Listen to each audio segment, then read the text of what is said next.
Hello, Inovians, oh my lord, where do we start?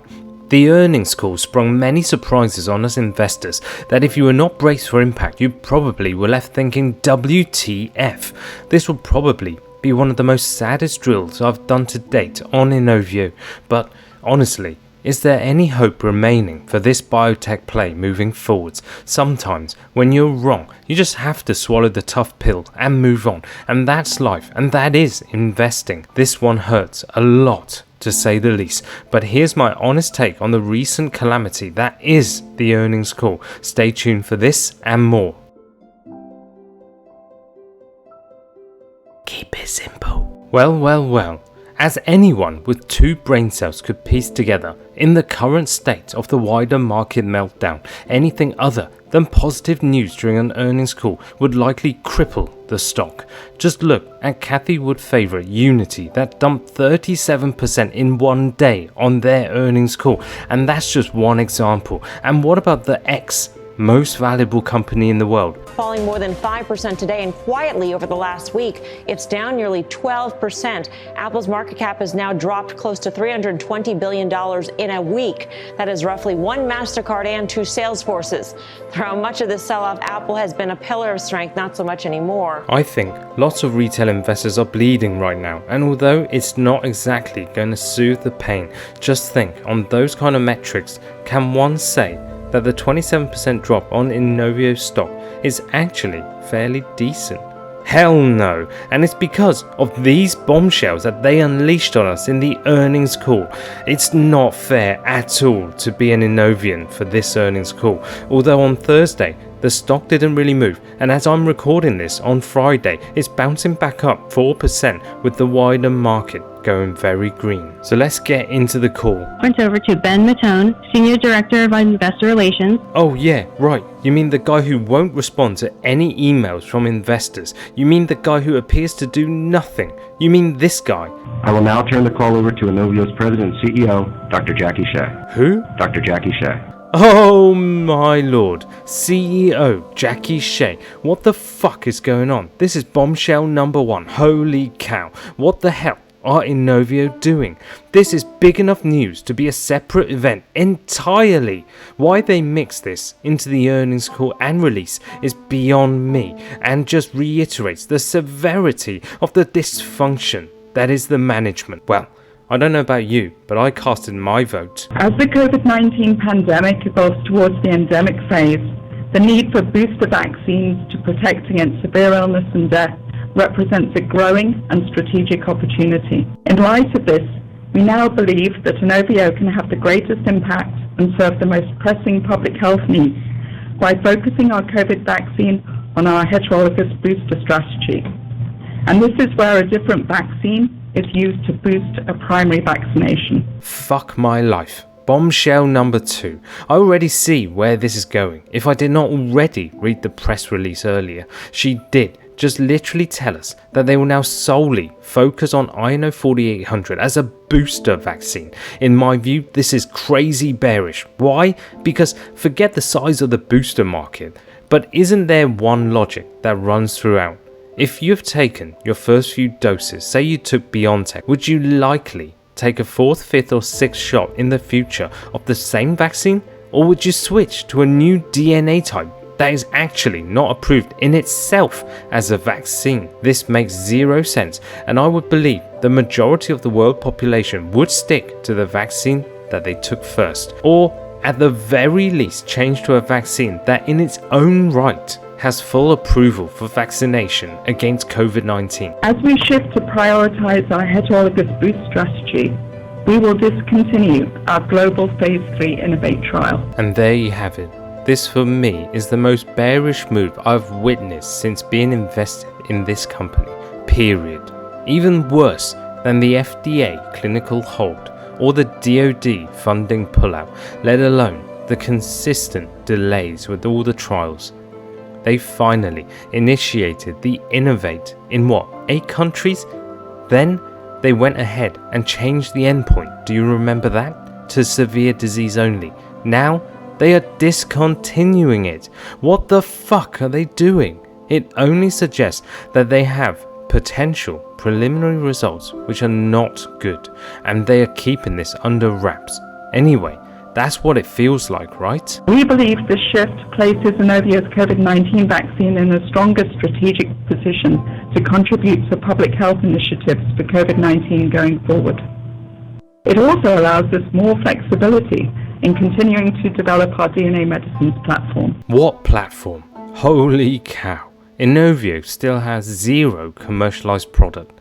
This has cover-up and excuse written all over it. We will also provide an update today about a recent meeting that we had with the FDA regarding VGX3100. Oh dear. Bombshell number 3 coming right up. I mean, you have to feel sorry for her that as CEO and in her first public appearance, she is the one left to announce these horror situations. The FDA has indicated that we will need at least 1, if not 2, additional trials to obtain a marketing authorization for the product candidate.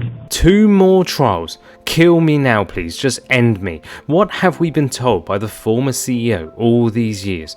This is really unholy. We believe the increased global awareness about the significance of vaccine-induced T-cell responses and durability of protection for effective booster vaccines works to the advantage of one of INO 4800's key strengths. Blah blah blah, we heard it all before. Unless it gets approved, it doesn't matter what kind of results or T-cells it can do. Heck, it won't even matter if it can provide immortality. It ain't flying until it gets approval to commercialize. We are pleased to share encouraging preliminary data from our partner, AdVaccine's 267 participant heterologous boost trial, which we believe supports our decision to pursue the heterologous boost pathway. So why did they not start the call with this? Is this finally some positivity after 3 major bombshells that I think have already left investors stunned, gunned, and on the brink of total cardiac arrest? Interim immunogenicity data showed that using INO 4800 as a booster after 6 months resulted in a 6.3-fold increase in T-cell immune response. In a separate AdVaccine study where 3 doses of an inactivated COVID-19 vaccine were assessed, the cellular response increased by 1.7-fold. Further, the highest booster effect of INO 4800 was observed with a 2 milligram dose of INO 4800 delivered 6 months after a primary series with an inactivated vaccine. Following INO 4800 vaccination, the preservation of cross-reactive T-cell responses remains a consistent observation against multiple SARS coronavirus 2 variants of concern, including Omicron, without a significant loss in the response magnitude. T-cells that can recognize SARS coronavirus 2 may play a role in reducing disease severity. Therefore, INO 4800 has the potential to play an important role in reducing incidence of severe COVID-19 cases, which could reduce hospitalizations as the virus continues to mutate and new variants arise. Sounds positive, right? Well, for me, it's the same issue.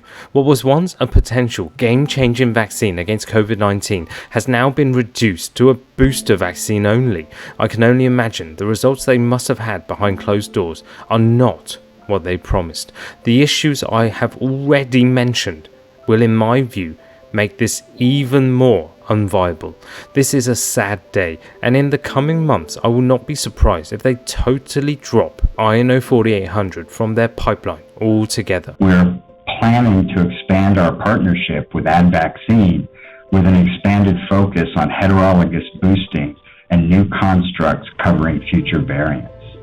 This arrangement will enable Inovio and AdVaccine to leverage AdVaccine's multiple manufacturing sites in China and access opportunities globally. That's all they seem to do, which is enter into partnerships, and yet this is, as he says, still in planning stage. All this time they have worked with AdVaccine, and now they are just planning to expand the partnership. Throw me a bone here. This seems to be a placeholder only, and it seems like they are grasping for any signs of positivity to share on this call. The FDA advised us that our regulatory strategy to use REVEAL-2, which is the second of two phase 3 trials for VGX3100, to evaluate efficacy in a biomarker-selected population would not provide sufficient evidence to support approval of a potential marketing application for VGX3100 in that biomarker population. That seems to be the killer right there. That right there means for the past however many years they've been developing VGX3100, and only now do they approach the FDA. Only now. This is really incompetence at the highest level, and I think one of the biggest reasons for Kim's departure as CEO. The FDA recommended that using REVEAL-2 as an exploratory study to evaluate a biomarker-selected population, and then to conduct one or two additional prospective, well-controlled trials in the biomarker-selected population would be more likely to provide sufficient evidence to support approval of a marketing application. Okay, so we're talking at least a few years of further studies and trials, right? And that's what's stated in the actual release right here. Given the likelihood of at least one additional trial, we no longer expect to submit a BLA in 2023 for VGX3100. As for the rest of the pipeline, well, they do go on to give an update on INO3107 and INO5401, but I honestly don't know what to make of them. Following the events of INO4800 and VGX3100, this update on INO5401 may just be the only positive that we can take away. INO5401 and INO9012, in combination with Regeneron's PD-1 inhibitor Libtayo, the treatment of newly diagnosed glioblastoma, or GBM, was selected for an oral presentation at next month's ASCO annual meeting. The full text of the abstract providing overall survival, safety, and immunogenicity data will be available on the ASCO meeting website beginning May 26th. So, May 26th could be some desperation good news time frame, in my opinion. We finished the first quarter with $360.4 million in cash equivalents, and short-term investments, compared to $401.3 million as of December 31st, 2021. Okay, so they've burned over $70 million. Total operating expenses were $71.9 million for the first quarter in 2022 versus $52.9 million for the first quarter in 2021. There you go. So they're spending more this quarter than last year. But what has come of this spending? Well, actually, now the issue is with $300 million left, it means, given their burn rate, they could last for around one more year. Realistically, they will then need to raise funds, right? That could mean more dilution incoming. That is something that as a shareholder, we have to weigh up. Todd, we do anticipate definitely a reduction in our monthly burn. Right now, we're evaluating the impact of discontinuing to Innovate, and we're also reprioritizing our resources across our pipeline programs. So we will provide updates when we have more information to disclose. I don't actually know if this is good or bad news. I mean, reducing monthly burn, meaning, are they going to be reducing their pipeline further? With regard to the antibody data from the ad vaccine studies, we hope to make that available later on over the summer, and we'll be publishing that data. This, along with the WHO solidarity, is potentially the only good news that we will get this year. So what I can say here is that we're currently in discussions with regulators in a number of countries, and we hope to be making announcements about which countries will be pursuing our heterologous boost approaches in the coming months. But I think it's a little early to comment on that yet. Thank you. Well. Early? I think it's a bit late, right? So, I would not be surprised, based on this, that in the future, Inovio completely drops INO 4800 from its pipeline altogether. This is the disastrous situation that I can see materializing. So, my main takeaway from the tone and the information disclosed, which wasn't a lot, it seemed like it was a lot of deflection, if you ask me, is that clearly Inovio are now regrouping after a failed attempt to commercialize INO 4800 for COVID-19 and potentially VGX3100 following the FDA dismissal of Reveal 2. The question is, did they already foresee or know this back in November when they suddenly adopted Operation Radio Silent? Well, leave me your thoughts in the comments below. To summarize, 3 bombshells and 27% down later, are there any positives to take away? The only positive is still the secretive WHO solidarity trials, which they claim they could not mention in detail at all. If this falls apart too, then unfortunately, short term, there ain't gonna be any diamonds here. The absolute worst case is Inovio stock will continue to crater to below $1, in which case the only option is a potential reverse stock split or what could be a potential white knight buyout. Let's hope for the latter, because in my view, unless they get bought out by Big Pharma, then I don't see them getting through the brick wall that is the FDA. They need a Big Pharma who clearly has the resources, personnel and connections to lobby the right people, and that is the sad state of the world, that is money and power controls what gets approved or not. VGX3100 is, for me, a clear indication of such foulness in play despite all the data. Imagine if this vaccine was developed by a Pfizer or a Moderna. I guess the only positive from this earnings call is they finally discussed VGX3100 with the FDA, and I guess it's better than them submitting the BLA only to get totally egg on face and rejected. Well, is it?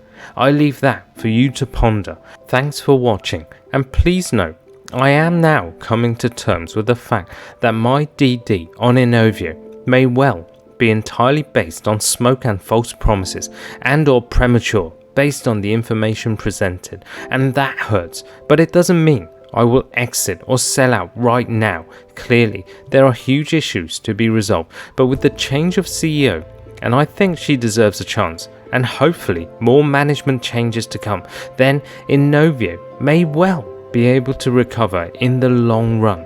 I truly hope, with a long-term time horizon of 5 years, we will see their first commercialized vaccine, and as such, the DNA era finally taking off. The risk reward for me is such that it won't make much more difference if the stock goes to $1 or below. So, as always, please take this drill with precaution and always do your own DD. If you found this video informative, then do me a simple favor, like, share and subscribe, and we'll simply see you in the next one.